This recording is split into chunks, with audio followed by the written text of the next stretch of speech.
Hi everyone, ಇದು Wednesday evening vlogs. ನಾನಿವತ್ತು tripod unboxing video ಮಾಡ್ತಾಯಿದ್ದೀನಿ. ಆ್ಯಕ್ಚುಲಿ ನಾನೇ ತುಂಬ ದಿವಸದಿಂದ ಟ್ರೈಪಾಡ್ನ ಬುಕ್ ಮಾಡಬೇಕು ಅಂತ ಅಂದ್ಕೊಳ್ತಾ ಇದ್ದೆ. ಕೆಲವೊಮ್ಮೆ ವಿಡಿಯೋ ಮಾಡೋಕ್ಕೆ ಮನೇಲಿ ಯಾರೂ ಇರಲಿಲ್ಲ ಅಂದಾಗ, ಸೊ ನಮ್ಮ ಅಕ್ಕನ ಹತ್ರ ಡಿಸ್ಕಸ್ ಮಾಡಿದಾಗ ಸ್ವಲ್ಪ ದಿನ ವೆಯ್ಟ್ ಮಾಡು ಅಂತ ಹೇಳಿದ್ಲು. ಅಷ್ಟೊತ್ತಿಗೆ ಆಲ್ರೆಡಿ ನಾನು ಅಮೆಝಾನಲ್ಲಿ ಆರ್ಡ್ರ್ ಮಾಡಿದ್ದೆ. ಇನ್ನು ನಮ್ಮ ಅಕ್ಕ ನನಗೆ ಗೊತ್ತಿಲ್ಲದೆ ಮೀಶೋದಲ್ಲಿ ಆರ್ಡ್ರ್ ಮಾಡಿದ್ಲು. ಕೋಇನ್ಸಿಡೆನ್ಸ್ ಎರಡೂ ನೆನ್ನೆನೇ ಬಂದಿದ್ದರಿಂದ ಅನ್ಬಾಕ್ಸಿಂಗ್ ವಿಡಿಯೋ ಮಾಡಿಕೊಂಡೆ. ಇದು ಬಂದು ರಿಂಗ್ ಲೈಟ್ ಟ್ರೈಪಾಡ್ ಸ್ಟ್ಯಾಂಡು. ತುಂಬ ಚೆನ್ನಾಗಿದೆ. ಎಷ್ಟು ಲೆಂತ್ ಬೇಕಾದರೂ ಫಿಕ್ಸ್ ಮಾಡ್ಕೋಬೋದು, ಎಲ್ಲಿಗೆ ಬೇಕಾದರೂ ಕ್ಯಾರಿ ಕೂಡ ಮಾಡ್ಬೋದು. ತುಂಬ ಲೋಯೆಸ್ಟ್ ಪ್ರೈಸಲ್ಲಿ ಸ್ಟಾರ್ಟಿಂಗ್ ಆರಾಮಾಗಿ ಬೈ ಮಾಡ್ಬೋದು.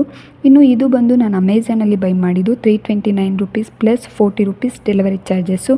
ಇದು ನೋಡೋಕ್ಕೆ ತುಂಬ ಚಿಕ್ಕದಾಗಿದೆ, ಚೆನ್ನಾಗಿದೆ ಕೂಡ, ಬಟ್ ಲೆಂತ್ ಜಾಸ್ತಿ ಇಲ್ಲ, ಸ್ಟ್ರೆಂತು ತುಂಬ ಕಡಿಮೆ ಇದೆ. ಯಾವಾಗ ಬೇಕಾದರೂ ಮುರಿದು ಹೋಗುತ್ತೆ, ಜಾಸ್ತಿ ದಿನ ಮೇಂಟೈನ್ ಮಾಡೋಕ್ಕಾಗಲ್ಲ. ಎರಡನ್ನೂ ಕಂಪೇರ್ ಮಾಡಿದ್ರೆ ರಿಂಗ್ ಲೈಟ್ ಸ್ಟ್ಯಾಂಡು ತುಂಬ ಚೆನ್ನಾಗಿದೆ. ಯಾರಾದರೂ ಬೈ ಮಾಡೋರಿದ್ದರೆ ರಿಂಗ್ ಲೈಟ್ ಸ್ಟ್ಯಾಂಡನ್ನ ಬೈ ಮಾಡಿ.